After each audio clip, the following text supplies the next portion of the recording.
First of all ಒಂದು ಇದು ನಮ್ಮ ನೈಋತ್ಯ ಬಂಗಾಳಕೊಲ್ಲಿಯಲ್ಲಿ ಕಡಿಮೆ ಒತ್ತಡ ಪ್ರದೇಶ, that is a low pressure system exist ಆಗಿದೆ. ಅದು ಇಂಟೆನ್ಸಿಫೈ ಆಗಿ ಚೆನ್ನಾಗಿ ಗುರುತಿಸಲಾದ ಕಡಿಮೆ ಒತ್ತಡ ಪ್ರದೇಶ ಆಗಿ ಬರುವ ಸಾಧ್ಯತೆ ಇದೆ. ನಾಳೆ ಅಪ್ ಟು ಟುಮಾರೋ ಆಫ್ಟರ್ನೂನ್ ಅದು ಒಂದು ವಾಯುಭಾರ ಕುಸಿತವರೆಗೂ ಆಗೋ ಸಾಧ್ಯತೆ ಇದೆ. So that effect is also there. Plus for our course, ಇದು ಬೆಂಗಳೂರಿಗೆ ನೀವು ಕೇಳ್ತಾರೋ ಅದು this is the reason because there is a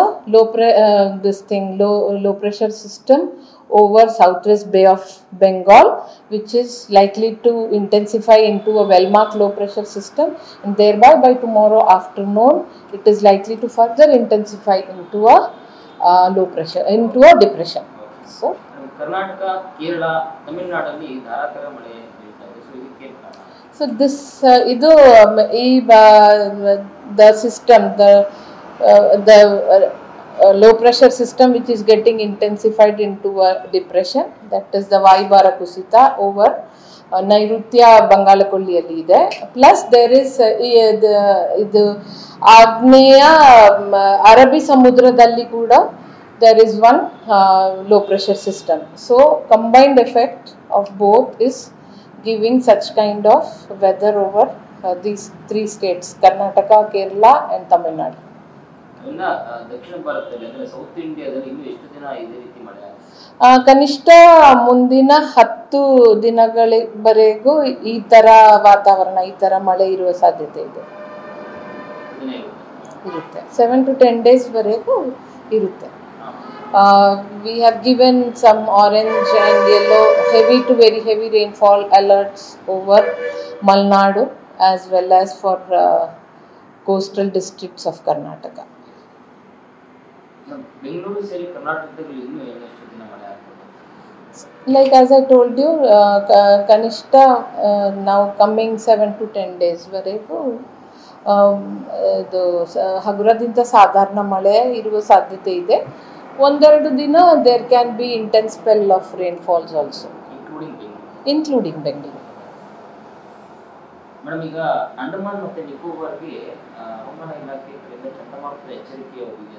so ಈ ಚಂಡಮಾರುತ ಯಾವಾಗ ಅಂಡಮಾನ್ ನಿಕೋಬಾರ್ಗೆ? ಆಕ್ಚುಲಿ ಇದು ಚಂಡಮಾರುತ ಇಲ್ಲ, ಇದು ಅಪ್ಪರ್ ಏರ್, ಮೇಲಿದ ವಾತಾವರಣದ ಚಂಡಮಾರುತ ಪರಿಚಾಲನೆ, which is called upper air cyclonic circulation. It is not a cyclone.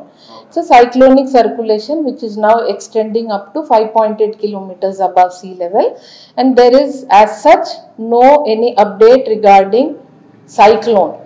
There is a cyclonic circulation which is existing in the upper air cyclonic circulation extending up to 5.8 kilometers above mean sea level.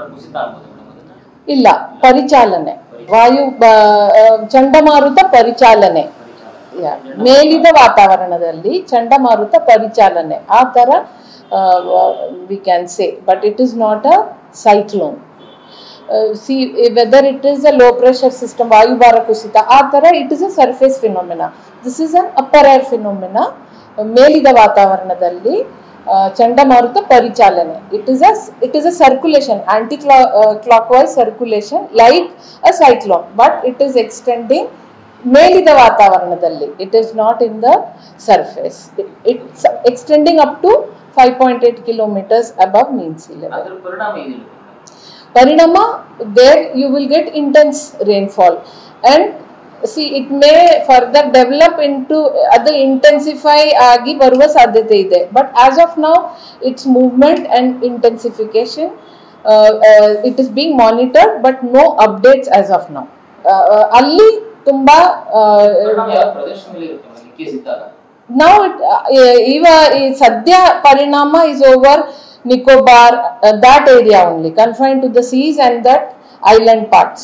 But if there is any phenomena with respect to surface also takes place, and based on its movement and all, IMD will be giving updates further. But as of now there is nothing which is a cyclone over the Andaman Sea.